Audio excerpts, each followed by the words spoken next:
서울 강남에 사는 40 초반 나이의 아이 엄마입니다. 1년 전 저는 믿었던 남편에게 참담한 배신을 당하며 이혼을 했습니다. 9년 동안의 결혼 생활은 그 순간 허무하게 무너졌습니다. 이혼의 이유는 단순하지 않았어요. 남편의 충격적인 외도와 그 못지않게 무식하고 뻔뻔한 시댁이 그 배경이었습니다. 언제나 제 편일 것 같던 남편이 하루아침에 다른 사람처럼 변했고, 알고 보니 저 몰래 바람을 피우며 다른 여자와 살림을 차리고 있더라고요. 더 황당했던 건 그 사실을 모르는 시댁이 저희 친정이 잘 산다는 이유로 터무니없는 요구를 해왔다는 겁니다. 마치 날강도처럼 부모님 재산을 탐내며 은근히 빼앗으려 들었죠. 그 순간 저는 결심했습니다. 남편도 시댁 식구들도 절대 가만두지 않겠다고요. 그렇게 저는 제대로 복수를 준비했고 오늘 그 이야기를 하려 합니다. 남편과 저는 대학교에서 처음 만났습니다. 학과는 달랐지만 같은 교양 수업에서 저를 눈여겨본 남편이 먼저 말을 걸어왔죠. 적극적인 그의 대시 덕분에 우리는 연인이 되었고 군대에 간 그를 저는 끝까지 기다렸습니다. 그는 늘 한결같았고 그 믿음이 제 인내의 이유가 되었습니다. 남편에게는 꿈이 하나 있었어요. 당시 살아계시던 시아버지의 회사를 물려받아 키워보겠다는 것이었죠. 큰 사업은 아니었지만 집안을 먹여 살릴 만큼은 되는 회사였습니다. 저는 그의 꿈을 응원했고 그는 사업이 안정되자마자 제게 청혼을 했습니다. 결혼 후 저는 직장을 바로 그만두었어요.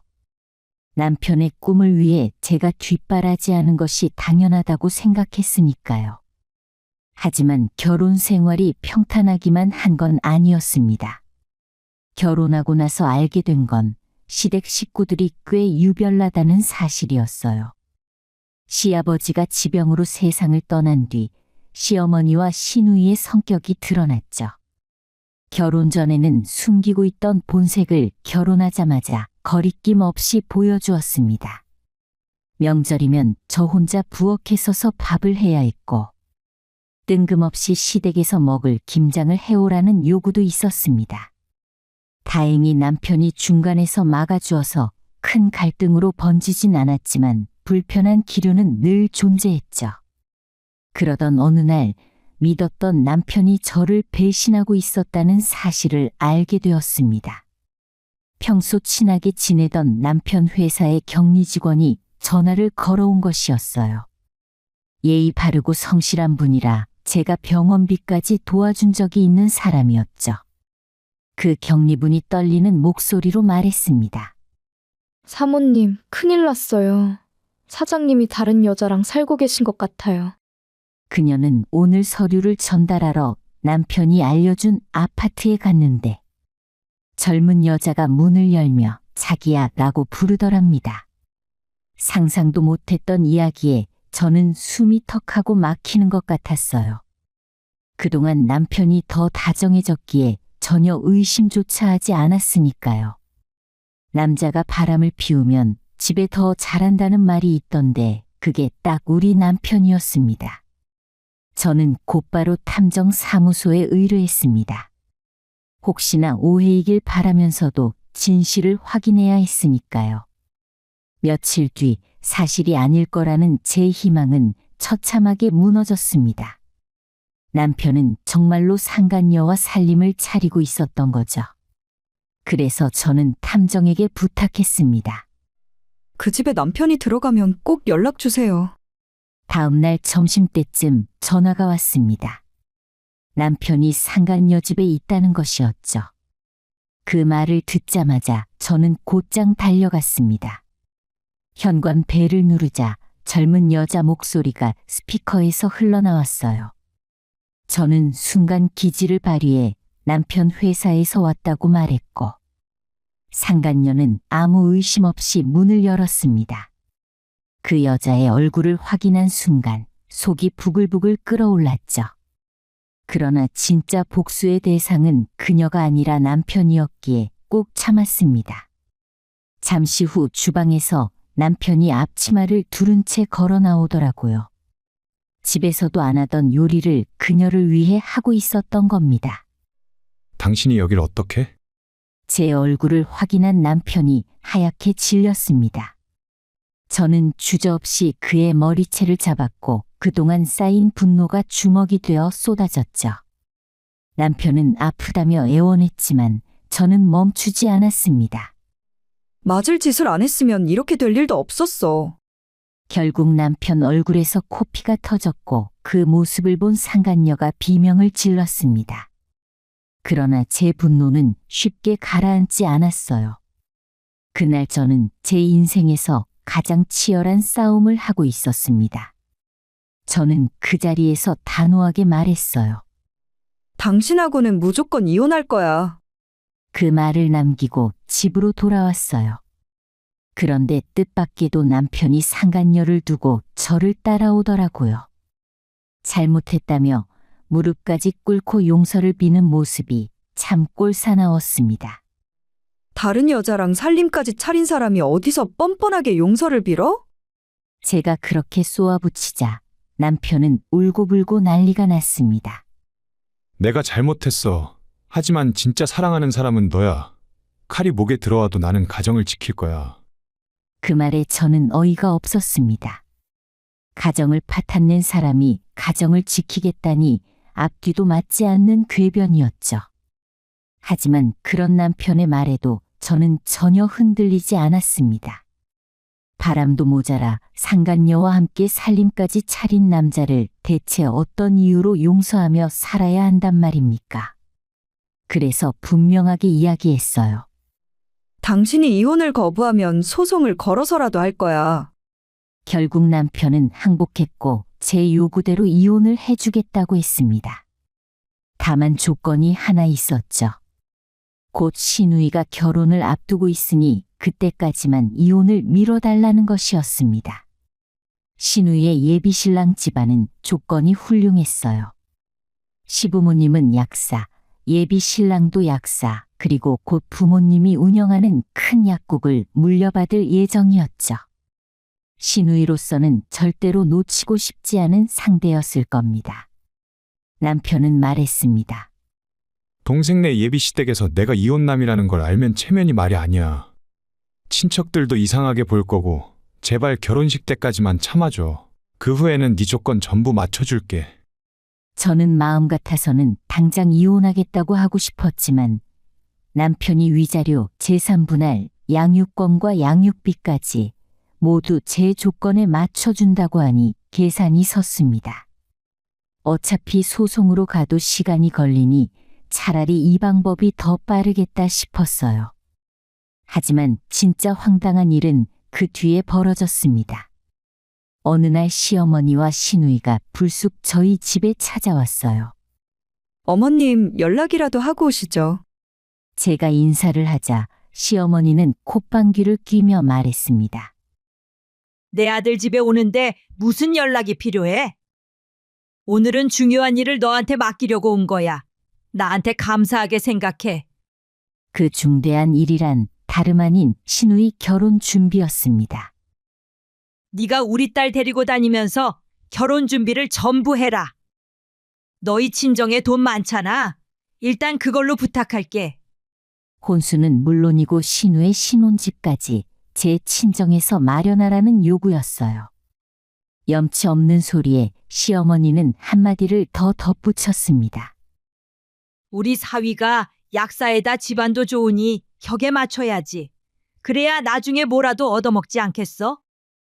민정이 인생이 네 손에 달렸다는 걸 잊지 마라. 함께 찾아온 시누이도 옆에서 말을 거들었습니다.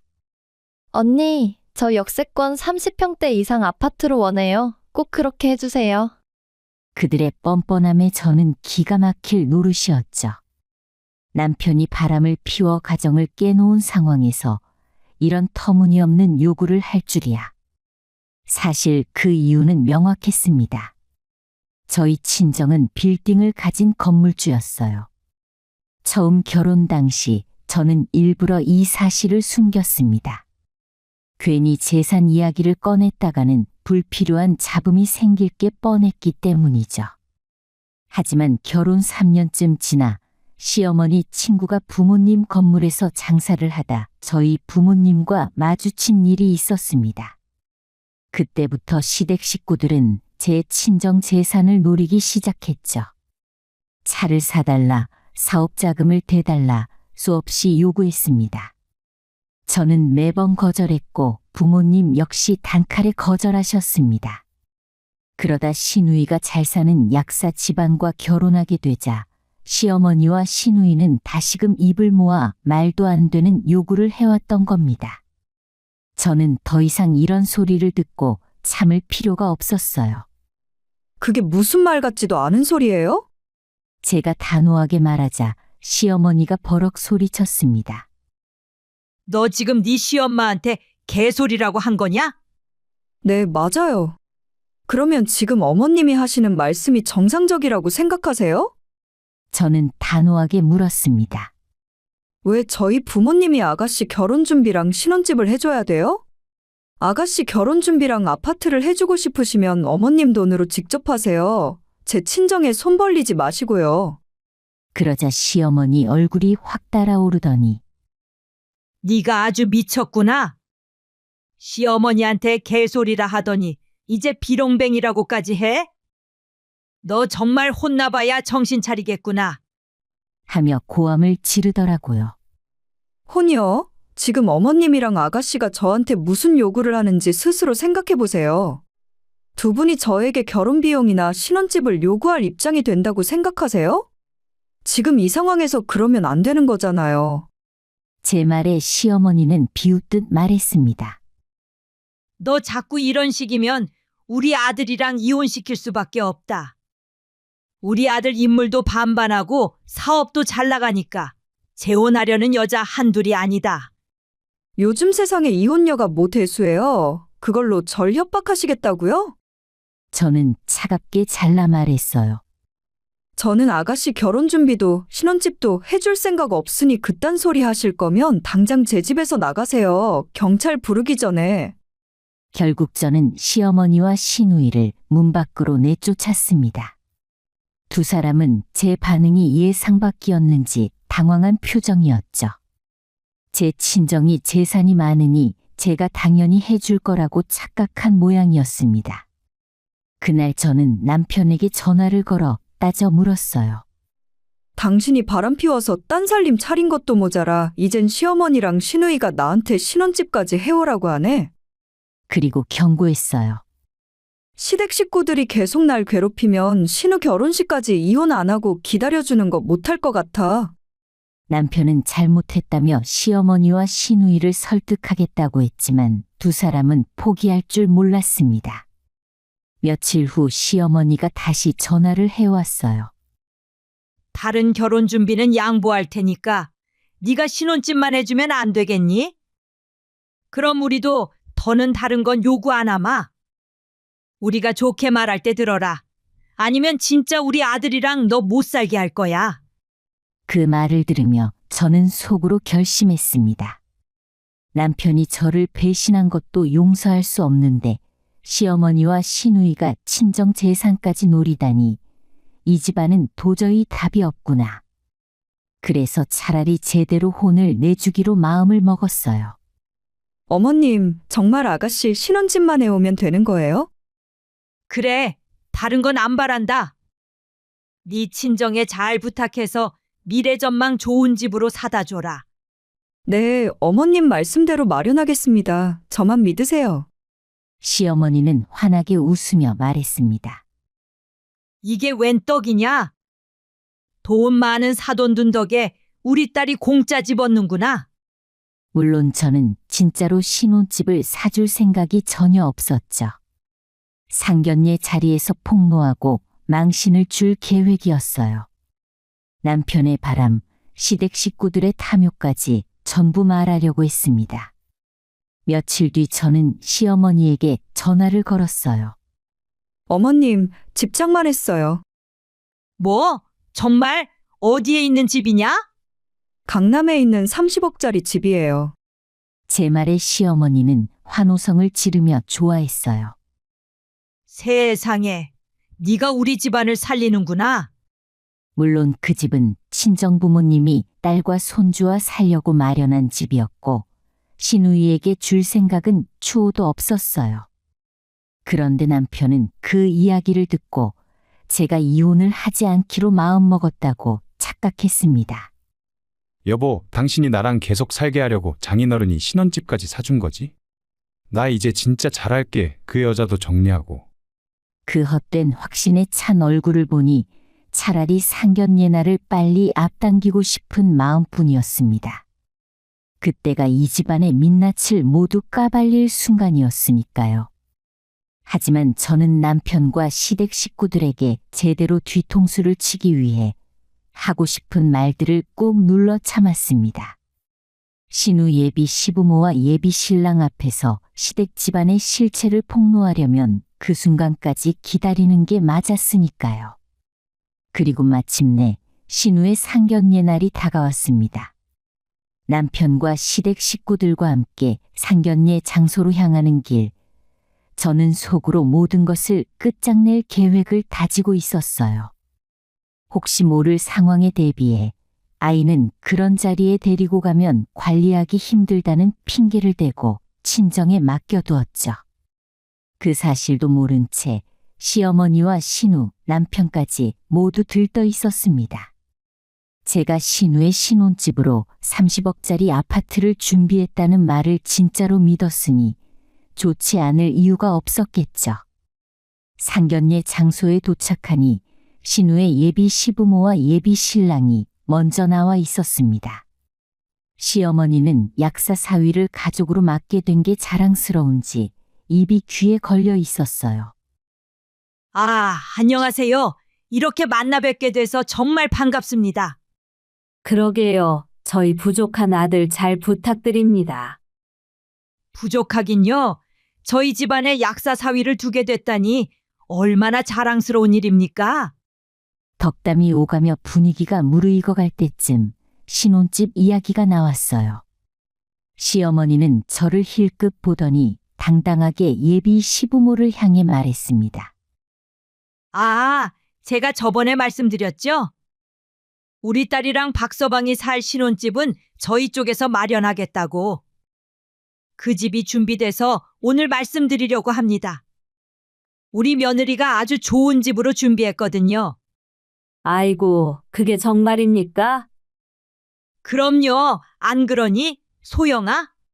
드디어 때가 왔다는 걸 느낀 저는 일단 맞장구를 쳐주기로 했습니다. 그래야 나중에 뒤집었을 때 충격이 더 클 테니까요. 네, 어머님 말씀하신 대로 위치도 좋고 전망도 좋은 집으로 알아봤어요. 저희 부모님이 흔쾌히 도와주셔서 30억짜리 집으로 준비했습니다. 이 정도면 만족하시겠죠? 그 말을 듣고 신우의 예비 남편과 시부모는 얼굴까지 붉히며 좋아했습니다. 시어머니와 신우는 자기들이 해낸 일도 아닌데 고개를 뻣뻣이 들고 의기양양해 보였죠. 그게 정말인가요? 예비 시부모가 묻자 시어머니는 거들었습니다. 그럼요. 제가 말씀드렸잖아요. 우리 며느리 집이 잘 살아서 집 하나쯤은 일도 아니라고. 그러자 예비 시부모는 저에게 고맙다고 인사를 하려 했습니다. 정말 감사합니다. 덕분에 우리 아들이 호강하며 살겠네요. 이 은혜 잊지 않겠습니다. 그리고 이제 판을 완전히 뒤집어 엎을 때라고 생각했죠. 저한테 고맙다니요? 그걸 왜 두 분이 고마워하시죠? 그 30억짜리 집은 저희 부모님과 제가 살려고 마련한 집인데요? 예비 시부모와 시어머니 신우까지 전부 동시에 놀란 표정을 지었습니다. 아니, 조금 전까지만 해도 신혼집이라고 하지 않았습니까? 그래, 네가 분명히 신혼집이라고 했잖아. 신우는 당황하며 소리를 질렀습니다. 언니, 농담하는 거죠? 그 집 우리 신혼집 맞잖아요. 저는 단호하게 딱 잘라 말했습니다. 정신 좀 차리세요. 아가씨 결혼하는데 왜 저희 부모님이 30억짜리 집을 해주셔야 합니까? 그리고 이왕 이렇게 된 거 중요한 얘기를 좀 하죠. 저는 숨겨왔던 진실을 전부 털어놨습니다. 저희 시댁 식구들은 저희 친정이 잘 사는 걸 알자마자 계속 돈 달라, 뭐 해달라 요구만 해왔어요. 이번에는 아가씨 신혼집을 안 해주면 남편과 이혼시키겠다고 협박까지 했고요. 게다가 제 남편은 저 몰래 바람이 나서 딴 살림까지 차렸습니다. 제 말을 들은 신우의 예비 시부모들의 얼굴이 굳어졌습니다. 그러니까 우리 아들이 결혼하면 사위 돈을 뜯어먹으려고 했다는 겁니까? 저는 차갑게 웃었습니다. 네, 저도 이번에 남편과 이혼할 거예요. 그러니 아드님도 장가 보내려면 각오 단단히 하셔야 할 거예요. 그제야 남편이 고개를 숙이며 말했습니다. 엄마 미안해. 사실은 내가 바람난 것도 맞고 딴 살림 차린 것도 맞아. 그래서 이혼할 거야. 순식간에 상견례장은 아수라장이 되어버렸어요. 예비 시부모는 뭐 이런 집안이 다 있냐며 자리에서 벌떡 일어났고, 신우는 그럼 내 결혼은 어떻게 되냐며 울부짖었습니다. 시어머니는 머리를 싸쥐고 아이고 이놈아. 라며 외쳤습니다. 그 순간 저는 속으로 조용히 생각했어요. 이제야 제대로 갚아줬다. 아무래도 이 결혼은 없던 일로 하는 게 좋겠습니다. 그쪽 집안이 이렇게 더러운 줄 알았으면 우리 아들 결혼은 처음부터 허락도 안 했어요. 참 재수가 없으려니까. 그러자 신우가 다급하게 울먹였습니다. 자기야, 가지 마. 우리 정말 사랑했잖아. 자기가 원하는 건 뭐든 다 해줄게. 제발 나 버리고 가지 마. 하지만 신우의 예비 신랑은 단호했습니다. 사랑은 무슨 사랑? 며느리한테 돈 내놓으라 집 사달라 협박까지 하는 집안인데 뻔하지. 결혼하면 나도 똑같이 당할 게 뻔해. 앞으로 다시는 얼굴 보지 말자. 그렇게 예비 신랑은 뒤도 안 보고 떠나갔고, 신우는 망연자실한 표정을 지었습니다. 그러다 갑자기 자기 분에 못 이겨 제 남편 팔을 꽉 깨물며 소리쳤죠. 다 오빠 때문이야. 오빠가 바람만 안 폈어도 언니가 이혼하겠다고 결심 안 했을 거고, 그럼 내 신혼집도 해줬을 거잖아. 왜 바람을 피우는 바람에 내 인생까지 망쳐? 저는 절망하는 시댁 식구와 남편의 얼굴을 보며 속이 다 시원했습니다. 배꼽이 빠질 만큼 웃음이 나더군요. 자리에서 일어나 상견례장을 나가려는데 시댁과 남편이 저를 붙잡았습니다. 소영아, 우리가 잘못했다. 제발 이혼은 취소해주면 안 되겠니? 우리 아들이 잘못한 건 알지만 이혼하면 혼자 남는데 우리 아들은 누가 챙기니? 좋은 게 좋은 거라고 그냥 참고 살면 안 되겠니? 신우까지 달라붙어 억지를 부렸습니다. 언니, 딱 한 번만 눈 감아주세요. 그리고 저 신혼집도 해주시고요. 남편도 울먹이며 말했어요. 여보, 내가 잘못했어. 이혼하지 말고 우리 그냥 살자. 30억짜리는 아니더라도 동생 신혼집 하나만 해주면 안 돼? 저는 그 얼굴을 똑바로 쳐다보다가 있는 힘껏 싸대기를 날렸어요. 정신 나간 인간아. 남편이 바람나서 딴 살림 차리고 부모 재산 노리고 신우 신혼집까지 해달라는 집안이랑 내가 왜 살아? 앞으로 인생 똑바로 차리고 살아. 그리고 네가 부모님께 빌려간 돈은 당장 갚아. 아니면 내가 고소할 거니까. 네 인생이 망한 건 전부 네 자업자득이야. 그렇게 저는 남편과 시댁 식구에게 마지막 통쾌한 한 방을 날리고 상견례장을 떠났습니다. 결국 저는 남편에게 이혼 소송을 걸었고, 남편의 바람 증거와 결혼 생활 내내 저를 괴롭힌 시어머니의 행태까지 모아 위자료를 받아낼 수 있었어요. 아이 양육권도 제 손에 들어왔고 재산 분할까지 전부 챙겼죠. 그 뒤로 전 남편과 시댁 식구 인생은 완전히 나락으로 떨어졌습니다. 부모님께 빌린 돈을 갚느라 집을 팔고 상간녀와 차린 집도 처분해야 했습니다. 결국 세 식구가 좁은 반지하 전세로 이사했고 회사까지 위태로워지더라고요. 상간녀는 전 남편이 알거지가 되자 바로 떠났고 신우는 파혼의 충격으로 정신과 치료를 받으며 아직까지 오빠를 원망하며 살고 있다고 합니다. 시어머니는 거의 자리에 누워 일어나지 못한다고 하네요. 그렇게 저는 제 아이와 친정부모님 곁에서 새 인생을 살고 있습니다. 아직 이혼의 상처가 완전히 아문 건 아니지만 이제 저는 저와 제 아이를 위해 다시 학원 일을 준비하며 앞으로 나아가고 있습니다. 제 인생은 아직 시작이고 사랑하는 내 아이 하나만 있어도 충분히 행복하니까요.